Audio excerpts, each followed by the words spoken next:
Today we are introducing a new concept with the Campus Radio and Uilencast, and also with you, because you are going to be the new co-host for this new structure that we have. Basically, bi-weekly, we are going to have a party here at the Student Dock, and you're going to talk with some nice DJs, because I heard that you also have your own podcast. Ooh, yeah, man. Yeah, we will get into that also. A lot of questions. Yeah, funny stuff. Yeah. But before we do, maybe we can do a little introduction. So who are you? What do you do at the FU? And what got you into music? Just feel free to go broad. Yeah, definitely, man. Basically, my name is Rashid, everybody. I go under the alias of Gigs, and I actually only started to make music a year ago. That was just when I was about to finish my double bachelor's of HBO. So I got a bachelor's in biomedical laboratory research and chemistry. Sounds pretty serious. Yeah, it was hard. What made you get into that? Oh, that's a funny story, actually, because the fun thing is that I actually never planned on studying after I had finished that's because I graduated when I was 16, and after graduating straight away I went to England to play football. Okay, there's also a story there. Yeah, so there's a lot of stories. Yeah, I used to be. So I played at Norwich City, it's in England then. And after that, I went to another club in London, which is called Brentford. And I was 16, just aging as a teenager. And I was like, F school, I'm never going to do that thing. I'm just going to kick a ball around and live the rest of my life with that, support my family, those kinds of stuff. But it's a harder world than it's just laid out to be on the television and stuff. Yeah, competing for those couple spots. It's already payout. There's a huge payout. You do get into one of the professional teams and you are set for life. But I guess it's really competitive. You can also tell a little bit about that. Like, definitely. What's your process? When you went out like 16, you're young. I imagine like London, like UK is not your hometown, so it was also a new experience. Correct, yeah. Maybe a bit of culture shock also. 100%. What was that? What was that like? Yeah, so when I got there, I got into a guest family. So literally a family that I've never met. They also had their own little boy that plays football, so I used to hang out with him a lot. But still, just like you said, it's a culture shock. Many of you maybe as well are from a foreign country studying abroad. When I was a teenager, it was just so different to me because English people, they are so straight. They can be very straightforward. They can just hit you all of a sudden with words like, and they call it banter. But back in the day, it used to hit me pretty hard. So I was always a little grounded, a little more silence, and I had to get used to like the culture, like you were saying, yeah. And then the football side, yeah, exactly like you were saying. It's only like the tip of the iceberg that you see out on the television making millions of. Yeah, I was also a goalkeeper, and I'm not that tall, so that really affected how people looked at me, because unfortunately it was a game of opinions, and no matter how hard you train, no matter how hard you try, politics is definitely exactly involved. Yeah. And nevertheless, I decided after 3 years being there, I decided to come back. So I was 19 then. I got back to Holland. I was actually planning on playing more football here because people can be more lenient with my height over here in the country. But still, I noticed that as a young boy going full on for football, it was only laid out for a bunch of them to live off it for the rest of their lives. And I had to be realistic. I had to look in the mirror and I was like, am I going to be able to do this for the rest of my life? And very easily, the answer was no, because I was not going to make millions of money, not even enough to quit football and support a family after that. So I had to do something after quitting football. And I was like, am I really going to be 35 maybe and quitting it? And then what? Like, nah, I don't want to do that. Decided to go with the traditional route. Yeah, exactly. So I decided to go back to school. That's when I started the bachelor's I was just talking about. So biomedical sciences, the HBO level of it. In Holland, it's literally the red building you can see over there. I used to study over there. And chemistry, I completed it last year. In between, throughout the years, I also quit football. So it was also a big switch for me. And then time freed up, you can say. And that's when I picked up music.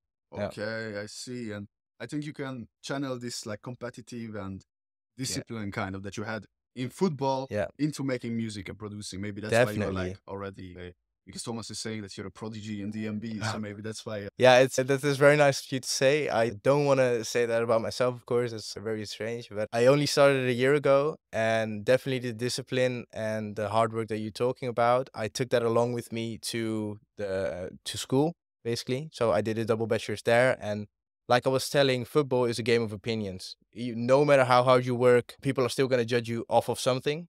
And it's different with school. Then the hard work and discipline, it only matters when you're filling in. Yeah, exactly. Yeah. When you're filling in the little the little bullets on your grading paper. I did very well on completing the bachelor's, and I'm actually studying a pre-master's of biomedical sciences. I was gonna do it here, but I have to confess I don't. I study in Leiden University actually. Nice, right? You like And that? yeah, 100%, What's your 100%. pre-master's? What is the subject? Yeah, I could have continued straight into to the masters. I could have. I actually got accepted here at the VU as well as at the UVA, but I still decided to go to the pre-master route. And that's because I am very ambitious on the educational side as well. And I've always wanted to become a doctor.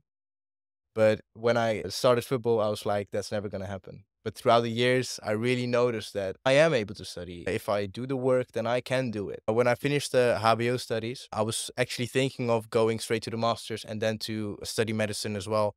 But I was thinking to myself, compared to university students, I would have a little like level difference. University students are better trained to straight away pursue a master's. Oh, I see. Yeah, So yeah, you that way. decided to improve a little bit. Yeah, So proceed you think you're exactly. ready for the master. Yeah, exactly. So I was thinking to myself, if I want to end up doing a double masters, then it can come of handy to do pre-masters before that, just to Definitely. get In myself on that float, for level. sure, it will Yeah, pay off. exactly. And Yeah. on the side, I really love being a student, so I don't mind the extra Nice. years. And besides studying, you also have this side hustle, we can call it that, I guess, DJing, making music. Definitely, yeah, So yeah. how did you get into that? What was the process like? Yeah, like I was saying, time freed up, and I also moved to Uilencast, like a little behind here. That's like the big student campus that many of you might live at. And I actually was subletting. I was subletting with the guy that actually just came in. Oh, yes. Yeah, that guy, Merlijn, shout out to you. Shut up. And I was subletting at his, and there were a lot of parties, a lot of DJs, and all of a sudden I got myself to a party of drum and bass. And he was the one that invited me. And as a guy that used to train 7 days a week, 2 times a day, and just all of a sudden quitting that, I had so much energy left every night in bed, and I tried to let it out in the gym, but I was just very inconsistent with it. So at the end of the day, I got to that party, and for the people that do know drum and bass, you know that it can go fast and hard, and it's a lot of dancing, and I just found myself a new sport. Literally, Nice, yeah, okay, new endurance. literally. Raving for 6 hours, 6 days straight. Honestly, I can go on and not even having a sip of alcohol or whatever, and just rave for 6 hours straight and just dance with a lot of It's people. good, And man. Like, you feed off the music as well, yeah, right? definitely, Not just the definitely, alcohol or the other substances that some people definitely. take, but the music itself. Yeah, It's good that you found that. So that's what motivated you into starting your own DJ career, right? yeah, definitely. The guy, he got himself an upgrade with his DJ controller, and that left his smaller one on the side. And I just asked him like, is it all right if I maybe lend it? I want to try as well. And he lended it to me. And from there on, I like bought a online course because I was thinking I can look on YouTube, but might as well do with structures. You know, I like structure in my life. So I bought the course, and from there on, it just went fast. Yeah, it just Okay, went so you very just fast. jumped straight into it and Yeah, basically, learned as you can. And yeah, honestly, I finished the whole course within 5 or 6 days, and it was meant to be for something like a month to train in between. Yeah, I finished it in 5 or 6 days. I got myself a lot of music to with, and there was then another friend that was gonna host a party, and it was gonna be drum and bass. So I asked him, would it be alright if I play as well? And he said yes, and that's when I got myself my first deadline. Because nice. if it's something that makes me do stuff, it's deadlines. So Gotcha. I got myself a deadline, and I practiced and I practiced and I prepared myself a set. Okay, And because you yeah, didn't want to make a fool of yourself. yeah, playing exactly. music. I got Can you. you imagine? Oh, I've had that though. Even though I am good now or better than before, I've had some gigs where I made a fool of myself. Those really motivate you to get Yeah, better. it hurts at the start, but afterwards you can just look back, laugh, and think that's never gonna happen to me Yeah, again. exactly. Yeah, I think we learn much more from our failures than we success. yeah, well said, definitely, man. And what is your like dream outcome in terms of being a DJ? Let's say Yeah, for this next like one couple of years. What would you like to? How would you like to incorporate this into your lifestyle, next to your studies and yeah, that's a all good this? question. So basically, after that gig, it went amazing, and the feeling I didn't want to let go of it. So after that, I got myself more and more into the music, the genre of drum and bass. But not just that, also like house and techno. I enjoy that as well a lot. So I got myself more gigs. And all of a sudden, school started. September came. I started the pre-masters, and there was something that was made clear to me that I wouldn't be able to play as much because I have to do some work. From that point forwards, I basically decided to combine two hobbies, you can say. And that's also the prospect of how I'm going to continue from here. And that is that I like presenting, because give me a PowerPoint and I'll give you magic. Literally, that's also You like to speak. the one thing. Yeah, not just speak but create. Okay. Basically, also at uni, if I've got to present something, it's bound to be very good at least. And I was like, let's combine that. The music that I'm now unable to produce or create in the weekends because I have a lot of, why not combine that with the love of meeting new people and presenting and just having a good conversation. And that's when I got the concept of basically having my own podcast and my own show. It's a live stream as well. And that has become the Thursday night drum and bass show with gigs. Nice. And yeah, definitely. Niche. Yeah, it is. Yeah. I can see people who are into the genre, the DJs who you are speaking with, tuning in Thursday, and maybe going out to party or something like that. That's it can be done. So how definitely. did you start that? Besides this that you just explained. Yeah, so What I was got the the first step? concept, and it's been, I had the concept back in September, and I literally build on it until February, the start of February. And it's been 3 weeks now since I started. And I've had every week new guests come in. They share their stories just like we're talking right now. I ask them a lot of questions, and at the end, he or she and I make music. That's amazing. Yeah, man. Yeah, That's a it's lot of really fun. good, Yeah. setup. Yeah, thanks. Definitely. Nice. And so 3 weeks, 3 episodes. 3 weeks, Nice, 3 man. episodes. Yeah. Consistency. Yeah, I like is that a as lot. well. Yeah, Definitely. for sure. You are also booked for the next couple of weeks with people I coming in? actually am. So, of course, we have Nice. this one tonight here. I was going to have another one later this evening from 12 to 2 at a student union. They were going to have a Valentine's party.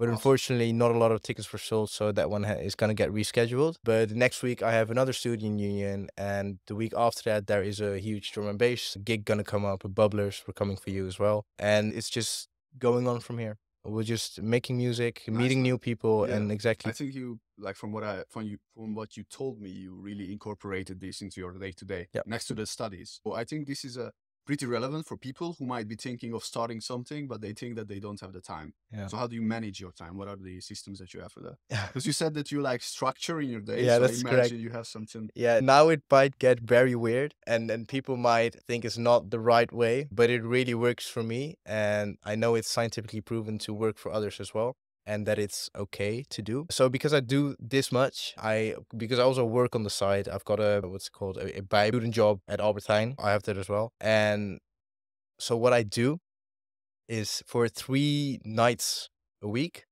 that's my maximum. I don't want to go above that. 3 nights a week, I sleep 4.5 hours.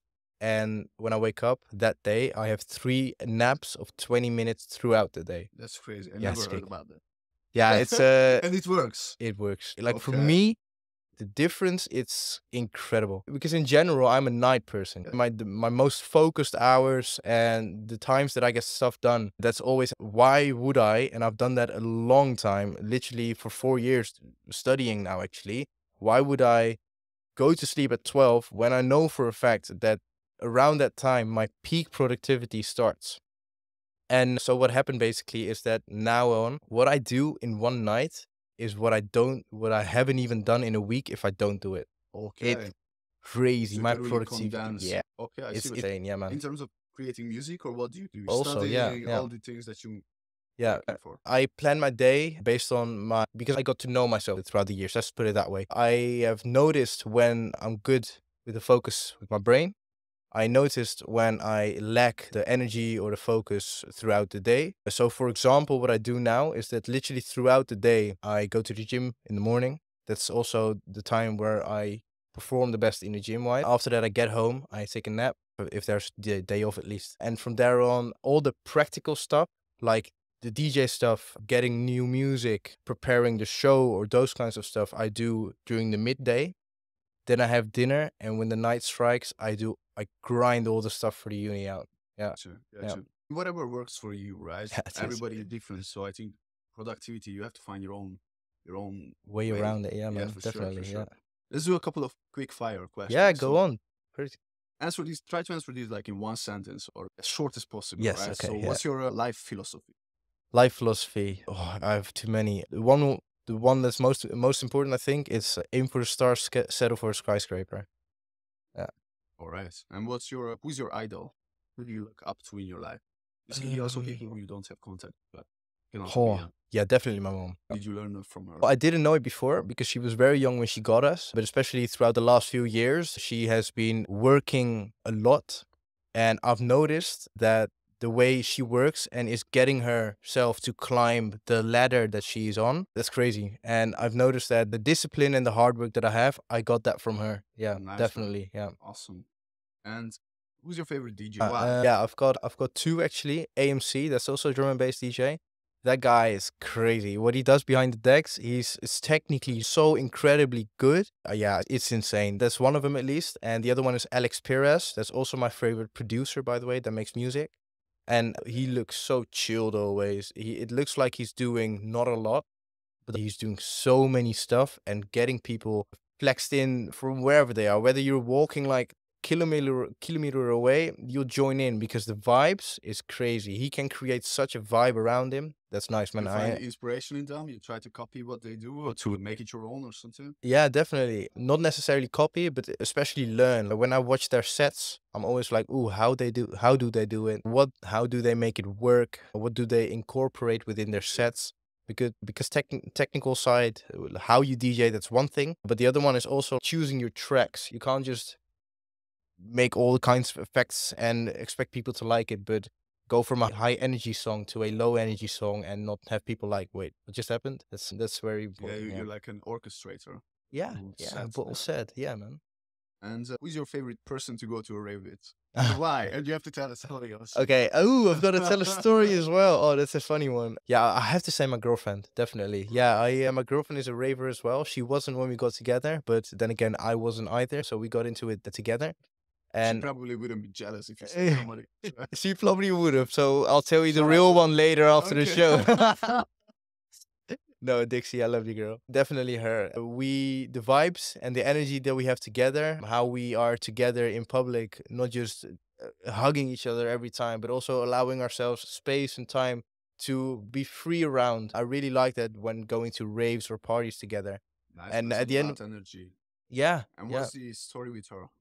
What's a funny How story did you with two her? meet? Ooh, how did we meet? Yeah. I used to teach her. Oh, Okay, yeah, that sounds maybe stranger than it's supposed to be. But when I was back at the HBO, when I was doing the bachelor's, I became a student assistant and I started helping out and giving extra tutoring lessons. And all of a sudden, it's not really true. All of a sudden, I met her at a borrel. There was this, what's borrel in English? What's the word? just drinks. Just Yeah, bars. like student union drinks. And she was there as well. That was the first time that I met her. But the week after, she knew that I was tutoring. And then she joined in and she was like, hey, yeah, I like to think so. But yeah, definitely. Yeah. Nice. You know what's your favorite rave story with her? Do you have one? There are too many. I think it was Liquidity. That's a festival, like a camping festival, but it's not necessarily just with her, but it was like with the group that we were with. I can't even explain, man. It was just 3-4 days full on with your favorite music, with your favorite types of people, with your favorite community, and just That's awesome. experiencing so many things around. It was like a festival like that. It's built up of a lot of things. Yeah, it's so fun to wander around, meet new people. It was also during the summer, so watch the sunsets and yeah, it was a very nice time. Yeah, Yeah, I think in like festivals, everybody's super chill. Yeah. Very easy to Yeah. talk and meet people. man, definitely. The environment. Do you have any life goals in terms of not just the Yeah. DJing, but also like in general? 100%. What Yeah. you want to achieve Yeah. and become? So I am extremely ambitious, maybe too ambitious sometimes, but I've planned that within 5 to 6 years, I'll have completed the Masters of Biomedical Sciences as well as medicine. So I want to become a doctor researcher. I want to combine a PhD, MD at the same time. And from there on, I want to get into cancer research. And one day, I hope to lead my own clinical trials. That would be my dream based on that Nice, side. man. It's very Yeah, ambitious and nice also. A Yeah. lot of people with cancer and stuff. Yeah, Good definitely. luck on that. I really would like to make a change on that side. It's such a huge world to explore as well. So much is known, but still so much is unknown as well. That's one side, of course. I don't know what the English word is, maatschappelijke side of it, educational side. That's what I want to pursue there.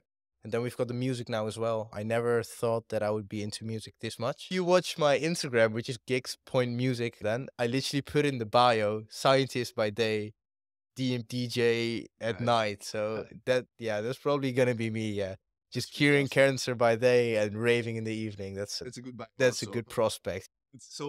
I think that's really cool who you are. Appreciate you coming in. Thank you. Do you have anything else to share before we wrap up? Nah, not necessarily. Thanks for having me, man. It's such a nice It concept was of you great, guys as great to well. talk to you. Woo.